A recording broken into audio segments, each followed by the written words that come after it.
Hello friends and welcome. Today I wanted to make sure we're on the same page in terms of early game macro movements because there's an older, outdated way to do things that I don't think is as good as the new way to do it, but I see people doing both. So let's all get on the same page. Of course, every game is unique, so you'll do different things. Feel free to adjust, but this is what I think is the best general approach right now, which is that for the off lane, this is where we have to start. Once you are kind of winning the off lane, and this is why you want to like put a lot of resources here to get to this point, you win the off lane, you take this safe lane tower. You used to leave. You used to come down here, take this tower, try to take this tower, and your carry would come top, push out the lane, farm all that good stuff, farm this jungle, and just kind of like rotate through here. But if they get kicked out, they fall back to their triangle where they would still be farming pretty well. But that's not as good as it used to be. For one, the triangle's just not as good. The small camp has been removed and the jungle camps were buffed. So it's harder to farm these, especially the ancients, and especially if you start stacking the ancients in the early game, it's pretty difficult for a lot of carries to do so. So, not so nice to be down here anymore. But being up here, what if you never get kicked out? Also a little harder because people have gotten better about this idea, so they know to defend their jungle. This outpost makes it easier to rotate up here, to keep vision in here, another point of teleport rotations. So it's just scarier for a carry to be up here.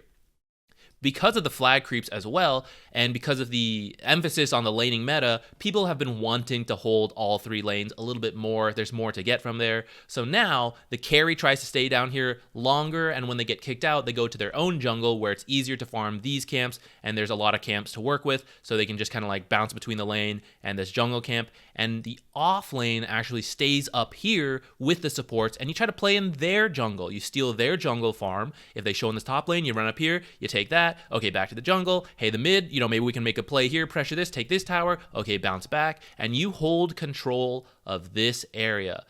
This makes it so that the enemy carry doesn't really have anywhere to go because you've kicked them out of here. And I kind of want to go mid, but wait, the mid laner's here, so maybe I'll go bottom. Wait, the off laner's here, right? Now, they might still have to go there. It doesn't feel as good. Oh, maybe they can go to the triangle? I just told you guys, the triangle doesn't feel as good. So the carry doesn't feel so happy about coming here as they used to in the past. Now, the game is different, right? As these towers fall, it's a little different. Let's not worry about that right now. Let's just say you're winning this lane and you take this. And frankly, even if you lose this tower, you're still going to try to like play this way. You want to hold this area and slowly build up a lead, get that farm advantage. You don't have to immediately take every tower, get gold, put the enemy down, slow their farm, and then as you hit this critical mass, then you start really going from tower to tower and get Roshans. So now let's see this play out a little bit. So here with two heroes, we can kill Faceless Void. Obviously, very matchup dependent, but in this case, the offlaner will typically need some help to get kills, right? Just because you're ahead doesn't mean you can just do things on your own. And so sometimes you give space to the enemy if you're not up here continuing to help the offlane. And I'm not very good, right? This is me on the axe. I'm still learning, trying to improve. So maybe there's more I could have done on my own. That's, a separate issue. I'm always trying to improve. The question here is like, do you think your offlaners are better than me? And like, how much can they do on their own, right? It's probably a good idea to try to help them out.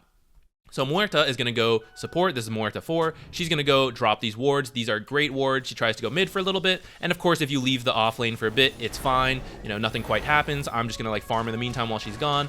She makes her way back top eventually. I'm kind of focused on last hit so I don't notice. And she's actually going to leave again here. Now this is going to happen. But here's why it's not the best, right? Because I can't actually kill Faceless Void on my own. Maybe if I was a better axe player, I could. But he's now going to kind of get space on his own to 1v1. And Muerta is going to make her way to this safe lane and start like this 3v3. Now, Dota 2 players are very reactionary. So if you kind of see a lot of heroes in one spot, people naturally move that way. So you want to be careful of this, or like you want to use this to your advantage and bring them to where you want them to go. And in this case, we want them to go top rather than bottom, because what's going to happen down here is that now Marcy, our carry, is going to split a lot of experience and gold between heroes, or worse, she might die like in this case, because OD, right? 2 heroes here, I don't know, just farm mid. Oh, 3 heroes there, and then maybe we can take a tower, or just all back away and farm, right? Like in this case, it's totally understandable, but you're baiting the enemy to come mess with your carry, and this is kind of the worst case, right, where the carry dies. Now, sometimes it can work out, right? Hey, we actually get kills, but let's take a look at Marcy here. right? Spoiler alert, she's about to get 2 kills here, or the team's about to get 2 kills here. She doesn't actually get them. So she's here at about 3.6, let's say, in terms of gold, and XP-wise, about 300 XP. Now, some of this is going to come from the last hits on these creeps here, but after this double kill for our team, not that much, right? Gold-wise, she got about 200 gold, which is really just like 1 creep wave. And XP-wise, yeah, she got like a nice chunk. This is also like 1 to 2 creep waves. If she had gotten the kills, yeah, she'd get a bit more gold, but you can't really control that stuff. When you're stuck in a 3v3, everyone just got to fight. You can't say like, oh, whoa, whoa, whoa, whoa, whoa. I know he's close to the tower, but like we need Marcy to get the last hit, right? Whoever gets the kill gets the kill. So this is a very likely situation where supports end up picking the kill rather than the carry. You can't control this. There's a lot of like inherent like randomness to this sometimes. In the meantime, I am still not good enough to pressure this Faceless Void alone. So he's just 1v1 farming. And this 1 creep wave is worth as much gold as Marcy just got. The XP, he's not splitting, because let's do a little bit of math here.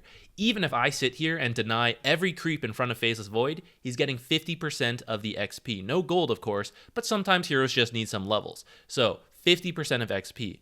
Marcy down here, let's say no kills are happening and she's just getting every last hit on the creep wave, she's getting 33% of the XP. So she's actually falling behind in the XP department. Now, of course, in terms of gold, she's getting more in this very, definitive extreme scenario, but more realistically, he is picking up some last hits, he's doing a little bit of jungling, and it's all on his own, so everything's going to him, and Marcy is trying to do that, but she's in a 3v3. It's not so easy to just walk up and get every last hit without putting yourself at a lot of risk. So she's probably missing some last hits here. She's not getting as much XP. And if she tries to go to the jungle, suddenly her team's in danger of dying while she's gone. So she's kind of like required to be here or risk her team dying.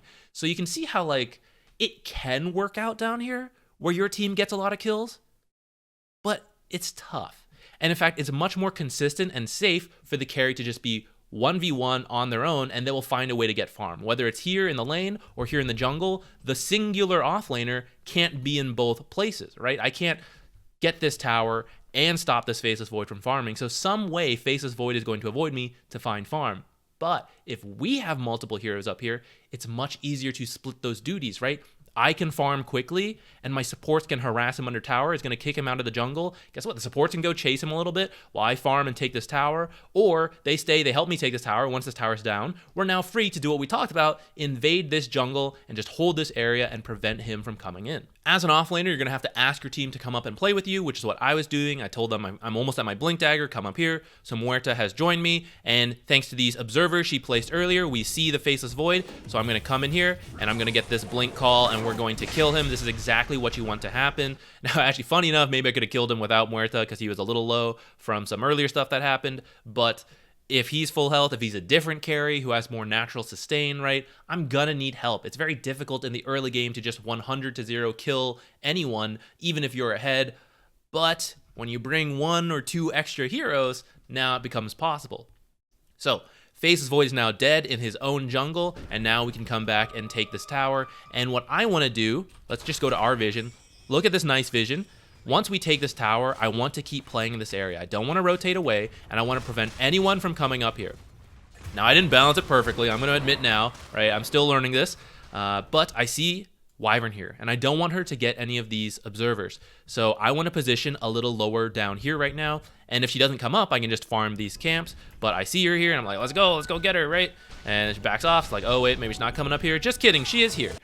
If I had left after taking this tower and I come down here, what's going to happen is that Wyvern is free to walk up here, right? Let's say Muerta stayed up here. Does Muerta, the support, feel comfortable being in the enemy jungle? Like, what's she going to do? Even if she finds anyone, even if she finds this Winter Wyvern, Muerta's not going to 100-0 kill this Wyvern. So it's probably just more risk for Muerta to be up here because someone like Faceless Void could be in the area and come kill her, and now she's just feeding in the enemy jungle.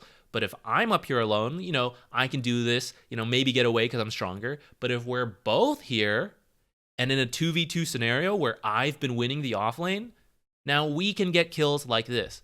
If I'm not here, Wyvern walks up and starts checking for observers. You know, maybe we get lucky, she misses them, but more likely she starts dewarding some of this stuff. If these had been more freshly placed, then it feels really bad. We've lost control of this jungle. We're going to have to be strong enough, get enough heroes to push back into here where the enemy has likely set up vision and deward it again and reestablish control. I'm making my supports buy more sentries to do this when I could have just stayed up here, helped them save gold, helped them get gold from farming the lane while I'm doing jungles, from getting kills like this. If we just give up control of this area, we lose it, and Faceless Void, he's going to do all this farming. I took this tower from him to restrict the map, but he's going to see me teleport down here. He's going to go, well, why can't I just push all the way up here and farm back? And the reason is, there is none. He can do that. And so I spent all this time trying to like slow down the Faceless Void, and I said, here you go, buddy, catch back up.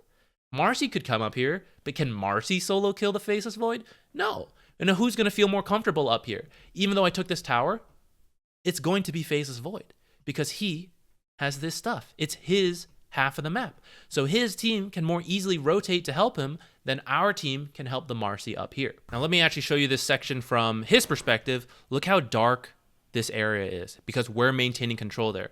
And that makes it difficult to walk in here without dying. So they try to hug the edges, but that actually just gives us the advantage because now we get to choose. Do we want to kill this Wyvern top? Do we want to kill this guy? Do we want to kill like this OD and try to take mid? Nah, we're going to kill Faceless Void here.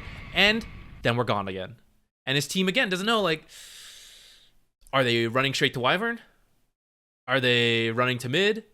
Everyone's scared. We're applying a lot of pressure by maintaining control here, and the whole time we're just picking and choosing the kills, and actually, I'm going to pick Faceless Void every time I can, but it is up to us, and they have to coordinate a play to capture this part of their jungle, or they have to just totally abandon it. And once they totally abandon it, maybe I'll go chase them, or maybe I'll start taking some towers and punish them for abandoning this area.